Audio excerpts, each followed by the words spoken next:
Hello trading card fans and welcome to another episode of Aufgerissen and Gespielt. And as we have been having some sort of, let's say, poll in the late Instagram feeds about like commanders and which one to build, we came up with one which was very clearly like one of your favorites and reached an amazing 100% of a yes. And this time today we are talking about Commander DeckTech, Hazezon, Shaper of Sand, and this, by the way, is a very interesting guy for doing a Commander DeckTech with, because, like, first of all, like, we have like three colors. It's a white, green, and red, but we have like Desert Walk. To be honest, like, if no one of our opponents plays a desert, this like literally like not so cool. Doesn't matter, because like we are more into some other things, because we can play desert lands from our graveyard. So guess what we will be doing. And the second thing is, like, every time when we play a desert enters the battlefield under our control, we create two creatures, red, green, and white, and it's send warrior creature tokens.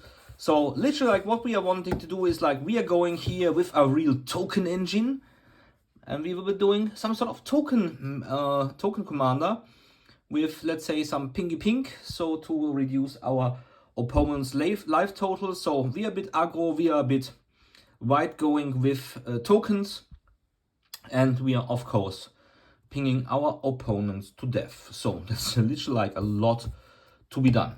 Our list, by the way, of tokens is really not so easy to handle along. We have food treasure, elementals, zombies, beast, another elemental, human warriors, and not to forget the sand warrior tokens, which we have been talking about from our commander. This, by the way, makes a lot of things you need to carry along. Sorry for this if you want to rebuild this.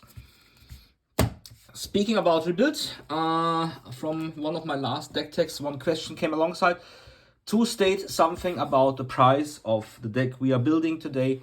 And you can as easily build this sort of deck starting point, like, let's say if you do some minor, slightly less valuable cards, approximately good start would be something to head about like 500 to 700 US dollars.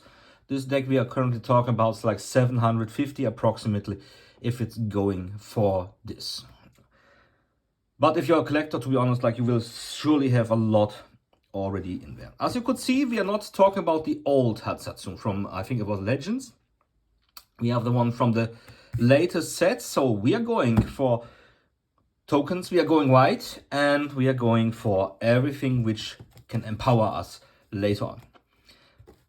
To be remembered, this is via desert. Every desert we are doing makes some things for us. So we need for our creatures a bit of what we have. So we have Augur of Autumn. So we have like literally like one card more in our hand, especially if it's like a land card, because we can play a land card from the top of our library. So literally like we have like one chance of more lands to be dropped from this point of time. And as long as we are having 3 creatures or more with different powers, you may also cast creature spells from the top of our library. So literally like we have a lot of creatures, as you can see here. So we are like literally doing a lot of things to fuel alongside from here.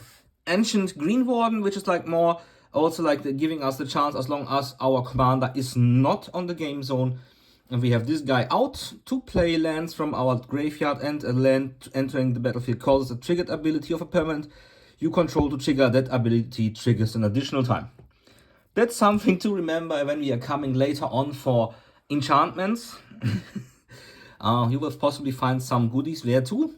So literally like we have this alongside too.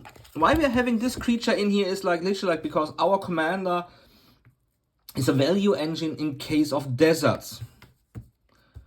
This means if we are not having a desert and we put this guy out and he gets killed by someone or removed by someone, it makes him unnecessarily more expensive. So let's take a look more for mana fixing in this case as well, because like, it makes more sense to have like, let's say, a stable board state, lots of mana on there to do lots of things alongside. And Ancient Green one, by the way, yes, he is expensive with 6 mana, but he has also reach 5/7, great body in this case. Avenger of Zendikar, we create plants, so you saw all these tokens alongside. For each land we control, it means like we are also having a real big land base, as you can imagine, and we have a landfall ability, which we will also exploit all the time, because whenever a land we control enters the battlefield, you may put a +1/+1 on each plant creature you control. So we are going wide, we are going big, and so on. Azusa, Lost But Seeking. Did I ever tell it's one of my most favorite art cards, because I like this artwork very much. The old one from Kamigawa looked a bit, let's say, had more room for improvement. This one's way much more better in this case. And she's saying like play 2 additional lands, means like if we are lucky we can like say play 3 lands for 1 turn, which means like when we put lands from our graveyard, so we first put it, second put it there again, second put it there again, making 6 Sand Warriors if it's a desert, or 3 landfall triggers on everything we are having alongside. You got the point, I guess. You got the point. Benny Brax, Solist, Convoke at the beginning of each end step. If you created a token this turn, draw a card. We need cards, of course. And as I said, we need mana fixing with Birds of Paradise. I guess this card I don't need to explain why it's in here. Champion of Lamphold, also very, very cool, because this guy is growing. Every time, whenever another creature enters the battlefield under our control, we put a 1/1/1 counter on this guy. Nice thing is, creatures with power less than Champion of Lamphold's power can't block creatures you control. So we have out this guy, we do this, let's say, 3 times, as I said already, and he's doing 2 of these amazing Sand Warriors. We are producing 6 +1/+1 counters on Champion of Lamphold, plus the already existing +1/1 on the body. So who has not a 7/7 creature lying there, can't block anything from our table? This means like we get literally it's like unblockable, which we are coming alongside their way. It's very hard to do. If you can remove this, remove it, of course. Crater Hoof doesn't need to be missed in any token deck, I would say. It's like let's say like one of our major win conditions. If the game is like running too long, we search for this guy, we put it into place, and we are getting +X for every creature like which we are bringing to place.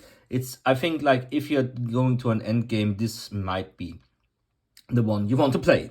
Dryad of the Hazezon Groove means enchantment creature. You may play an additional land on each of our turns, and lands you control are every basic land type in addition to the other types. Yippee-yay.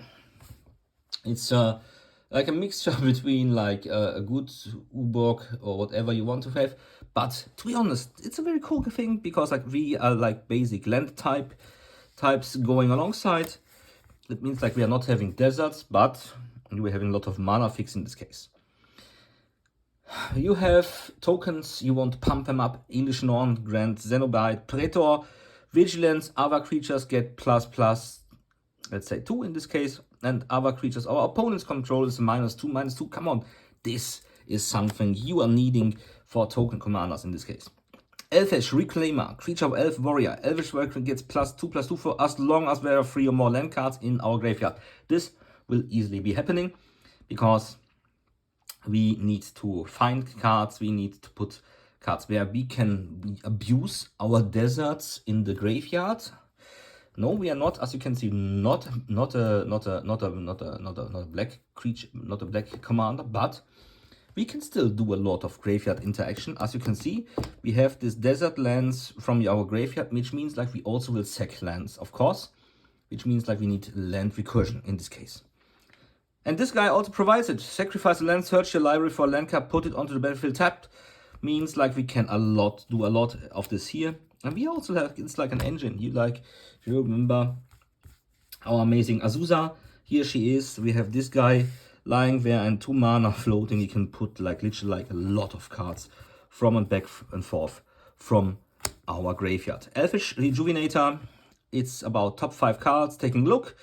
Put a land card from among them onto the battlefield tab, put the rest on the bottom, of course. Very easy going, low mana curve. Greensleeves Maru Sorcerer. From our latest Commanders editions, one of these guys which you surely have been taking a look at, and here it makes total sense.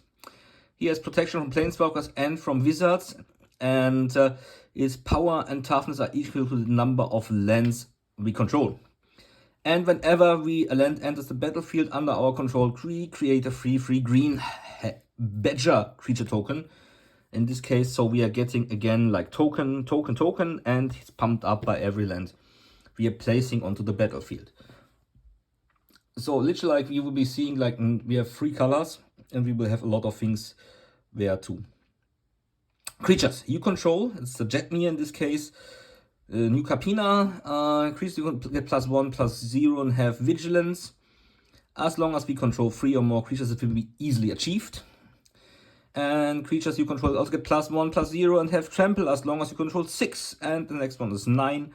So literally, like, we pumping up for every part of 3, and this guy comes with a 5/4. So we come with a lot of damage possibly alongside. Same goes for Knight of New Alara. Each other multicolored creature you control gets +1/+1 for each of its colors. So this means, like, if we are taking a look at these guys, they are coming with 3 colors, so they are getting +3/+3, and this makes them easily 4/4 creatures tokens in this case. Amazing. Needs to be included here as well. Living Twister, discard a land card. We deal 2 damage to any target. This also includes our guys. So if we have a lot of mana lying there and well, there's a barrier of other creatures, we can still, let's say, ping him to death or our opponent to death, and return a tapped land you control to its owner's hand. Also very nice, because with first tap for mana, we get it back when we do the same part again. Great. Lotus Cobra, landfall, yay!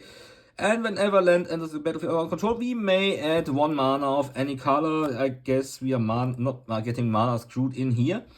Maja, Britannia, Protector, other creatures you control get +1/+1. And guess what? Land enter the battlefield, and we create a 1/1 white human creature token. Yippee-yay! Do it! Mina and then Wildborn. You may play an additional land on each of your turns. The turns, it's like a bit like this Azusa, as you might be remembering, or this Dryad, which we have been talking about. We return also land card to its owner's hand. Target creature gains trample until end of turn. This can be a game-changing thing, because our commander has 3/3 already. So if you pumping up good, we can get lethal to someone else. Oran Frostfang. Attacking creatures you control have Death Touch. Nice. And whenever a creature you control deals combat to a player, we draw a card. Having a lot of tokens, do a lot of damage, get a lot of cards. Great. Love it. Omnath, Locus of Rage. So should be not missing here. Landfall. Whenever a land enters, we put a 5/5 red and green elemental creature token onto the battlefield. Yippee-yay! If Locus Omnath dies, or even another elemental dies, we deal 3 damage to target creature or player. This is nice, and this also explains, by the way, a different other card in the, I think, sorcery slot. Here, if everything is like not running as we're expecting, and there's a lot of, let's say, barriers up front of us, we need some sort of board wipes later on. And when we deal damage with all our elementals, landfall makes it possible. Oracle of Muldaya, again, play an additional land on each of our turns, play with the top card revealed, and we may play it if it's a land card. So again, literally like 1 more card in hand, even though it's not in our hand. And here we got our Pinger. It's a Perforous God of the Forge, indestructible. And every time another creature enters the battlefield under our control, Perforous deals 2 damage to each opponent. Yippee-yay. This makes us the biggest threat on the table, possibly. You remember we had this, as I said, like Azusa thing already. This guy there, so we put in 6 creatures with Azusa, if possible, means 6 by 2 damage. It's 12 damage, like 1 turn. Phew. We are talking here about mid-range, midway creature or enchantment creature god. So we have a lot of mana. We can do this literally like 6 is like we do this 2 or 3 times, everyone will be dead on the table. Amazing. Sakura Tribe Elder, we all know this for basic land cards. Put the card onto the battlefield tab and we shuffle it, so we need lands. A bit more for the early stage. Esper Sentinel, whenever an opponent casts first non-creature spell, draw a card. We need cards draw. He may pay X, where X is Esper Sentinel's power. Yeah, just tax them or get a card. Nice. Springbloom Druid. When he enters the battlefield, you may sacrifice a land. If you do, search your library for up to 2 land cards, put them on the battlefield. Tapped, then shuffle your library. When we have like 1 land more, so we remember like we got 6. Now we have be 8 if you are playing this card too. You remember this Azusa stuff, so it's 2 plus this 2. Amazing. We are all like, if it's like not 6, we are 8 by 2 damage. It's 16 damage if we are going with Perforos. Come on. Not many people like to get this indirect damage step to them. We can have Sylvan Safekeeper. What a great stuff. It's cool because we sacrifice a land, and for a target creature you control against Shroud until end of turn, we can protect whatever we want to protect or what we think is protectable. Tyler's Provisioner, landfall. Whenever land enters the battlefield, we create food or treasure token. It's a bit more like for life, more likely for mana things. Titania, Protector of Argoth. And also we can return a target land card from our graveyard to the battlefield. And whenever a land you control is put into a graveyard, and you remember we could sacrifice, we could put a 5/3 green elemental creature token. And now you remember Omnath again, where he is. And if everything dies, free damage. It's not so nice thing alongside. Scribbles might be cool. Toski is a cool guy because can't be countered, is indestructible, and attacks each combat. So, whenever a creature you control deals combat damage to a player, we draw a card. This guy will do the job. He's not dying, indestructible. Welcome to the stage. Welcome Empire, by the way, also nice. I think it's our only flying creature. Whenever 1 or more other creatures with power 1, 2 or less enter the battlefield under your control, draw a card. Here we got them again. This ability triggers only once each turn, but to be honest, we're getting 2 cards if we are just having this out. Last but not least, Wayward Sawtooth. We can play an additional land each of our turns, and we need the city's blessing that this guy can attack, but he's not for attacking here. He is just like for do this land stuff for us. I think solid. Let's take a look. Sorceries, and this is like one of the most important things we have been talking about, because like I already have made the hint that we might be playing also board wipe, even though we are the guys with most of the tokens, but we can regain those tokens very easily. Our commander makes this possible, but for the others it might not be so nice. So it's more important for us to have a very good mana base running around, so Farseek helps us with this too. We have a Green Sun Zenith, we can use this for taking a look for our Crater Hoof, as we have been already showing. Hour of Promise makes zombie creatures, by the way. Zombie creature tokens. Also interesting, because like it's about if you control 3 or more deserts, we can do this, and we have more than 3 deserts in this case. Now here is little forming, sacrifice X lands. For each land sacrifices way, draw a card. You may play X additional lands this turn, and lands you control enter the battlefield tapped. Doesn't matter if they are coming tapped. If we have Perforos on this way, we are getting bam, bam, bam, bam, bam, bam, bam, and everyone possibly will be dead. Nice, huh? You got the point why this card literally is in here. Nature's Law. Search the library for a forest card, put the card onto the battlefield when shuffled. Cheap. Green we have, as we could see already by most, so to have something which is like looking for a green forest doesn't matter to us much. it doesn't matter because like we need this land, but literally like it's not only that we're looking for desert. Rampant Growth also takes a look for reducing the amount of lands there. Free visits. Also we look for a forest card. And then we have a Wrath of God, because we destroy all creatures and they can't be regenerated. And if it's like, hopefully then at this point of time with a lot of elementals, we still do a lot of damage to everyone around. Nice.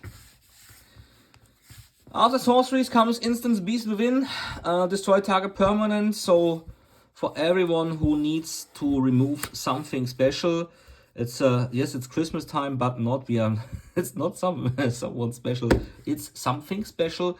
In this case, you can do this. Realms Uncharted. We can take a look for 4 land cards with different names, reveal them, and an opponent to choose 2 of these cards. Put the chosen cards into your graveyard and then rest in our hand. Shuffle Library.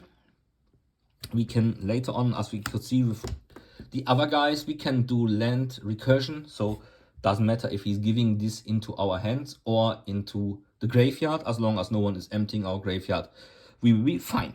Crop Rotation.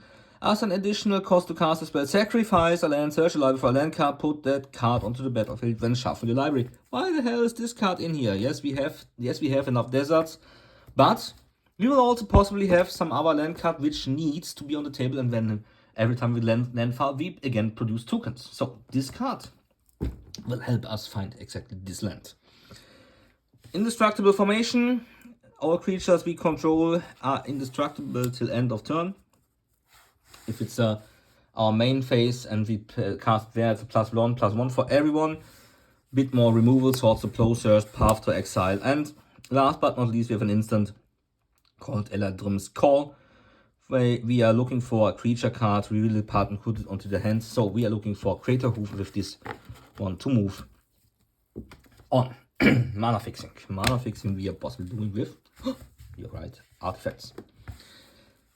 I lately have not seen any commander deck without Arcane Signet, I must admit. So I guess no one needs to tell.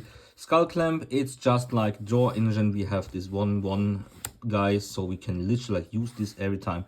Mana fixing is a talismans. It's in this case for red and white. We have the same one for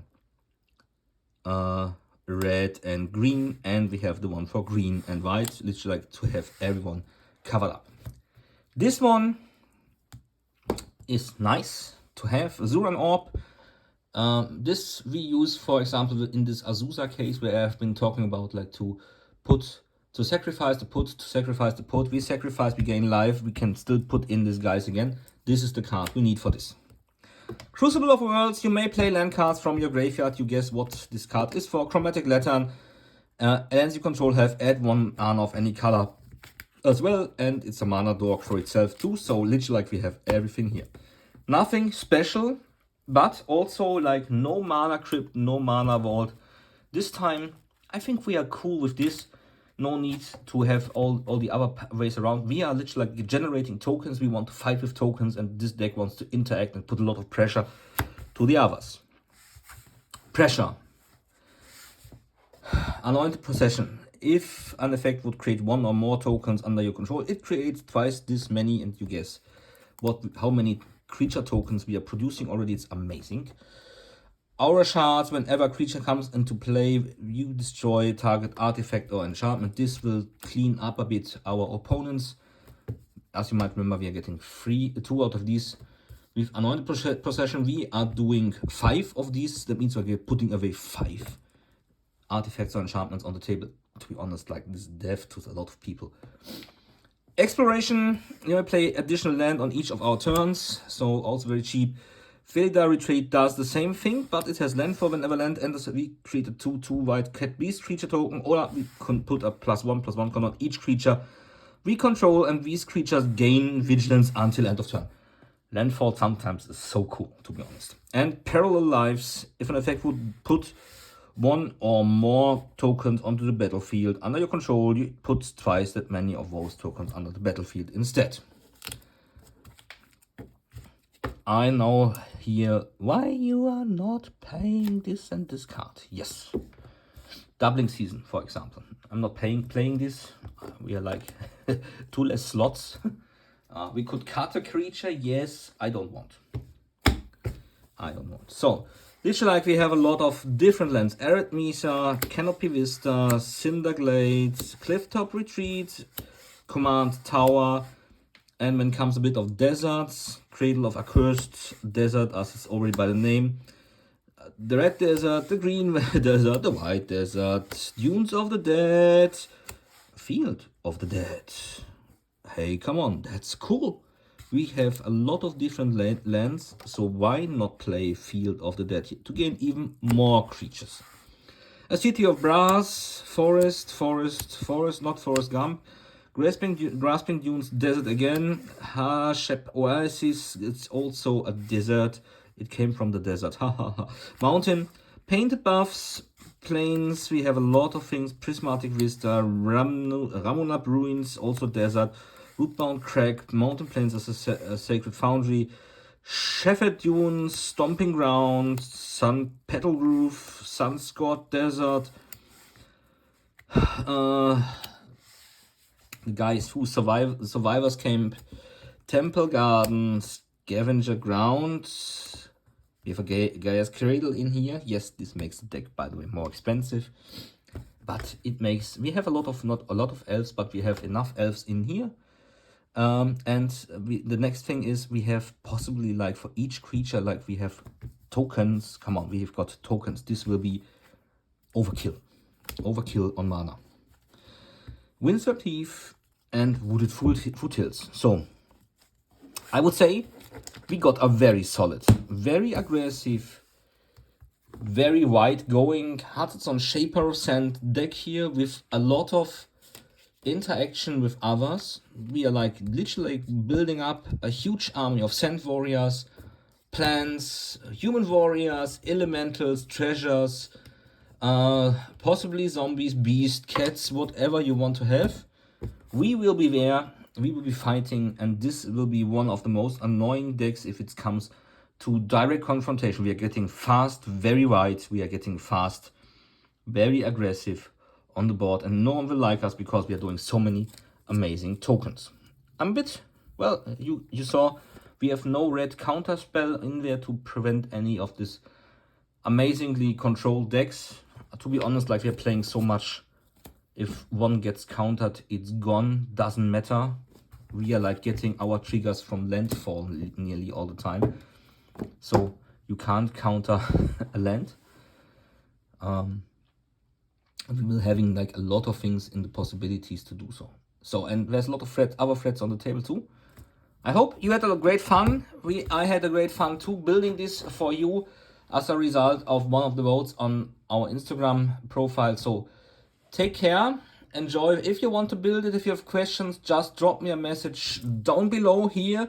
I'm looking forward to it. Thumbs up, like and subscribe. See you next time. Enjoy. Bye bye and auf Wiedersehen.